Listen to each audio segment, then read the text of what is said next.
Tubak tayo sa mga effort ng 18 para sa SB19.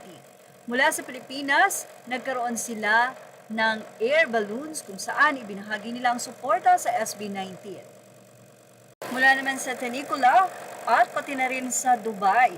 In fairness, ang Dubai, napakarami nilang ginawa ng mag-concert nga doon ng SB19 or bago pumunta doon, actually bukod sa nagkaroon ng video para ma-promote ang simula at wakas sa Dubai, ay nagkaroon pa sila ng skydiving. Hindi lang yan dahil mayroong pang bus na umaaligid sa buong Dubai para i-promote ang simula at wakas. Hindi lang yan, sumakay pa sila sa air balloon at doon ibinigay ang simula at wakas concert ng SB19 at nagkaroon pa sila ng fire dance. Grabe nga po ang 18 Dubai at napakalaki po ng ginastos. Samantala, ano naman ang ginawa ng Sydney, Australia para i-welcome ang Mahalima or SB19? Nagkaroon lang naman sila ng water diving or ayon sa nag-post nito ay shark diving.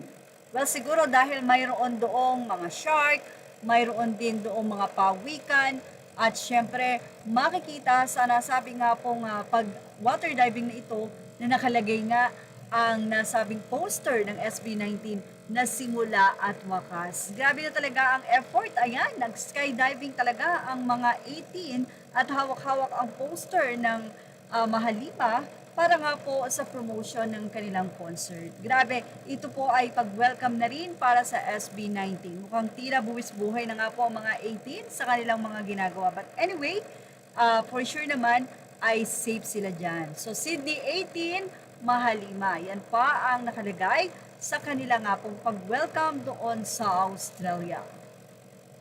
Para naman sa kanilang bias, before ay nagkaroon pa ng motor trade para kay Pinunong Pablo. At syempre, sa kanilang lahat, sa kanilang 5, Josh, Ken, Stel, Justin, at Pablo, Josh, ayan, nagkaroon din sila ng flyers giving.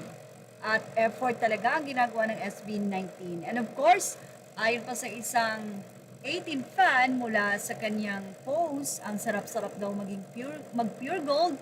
Feeling mo kasama mo palagi ang SB19. Manifesting samahan nila akong mag-grocery. Yan po ang kanyang hiling. Samantala si Ninang Pure Gold nagpakilig matapos ang commercial ni Stel sa Ninang Pure Gold.